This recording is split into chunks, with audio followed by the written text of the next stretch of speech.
कार्तिकी निमित्त श्री विठ्ठल रुक्मिणींचे 24 तास दर्शन सुरू। लाडकी बहिणी केवायसी प्रक्रियेला सरकारकडून तात्पुरती स्थगिती। नवीन रेल्वे प्रकल्प अंतिम टप्प्यात, पनवेल कर्जत प्रवास तासाभरात। ठाण्यात छठपूजेच्या पवित्र स्थळी शिवशांती प्रतिष्ठानने राबवले महास्वच्छता अभियान। माथेरानच्या राणीला 1 नोव्हेंबरचा मुहूर्त।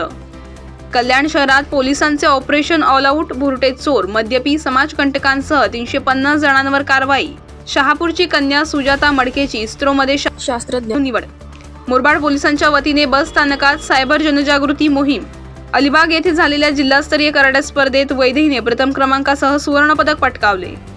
रामशेठ ठाकूर यांच्या हस्ते देवेंद्र भुजबळ यांना माध्यम भूषण पुरस्कार प्रदान। ठाणे जीवनदीप वार्ता महाराष्ट्राच्या ग्रामीण व शहरी भागातील एक लोकप्रिय न्यूज पोर्टल।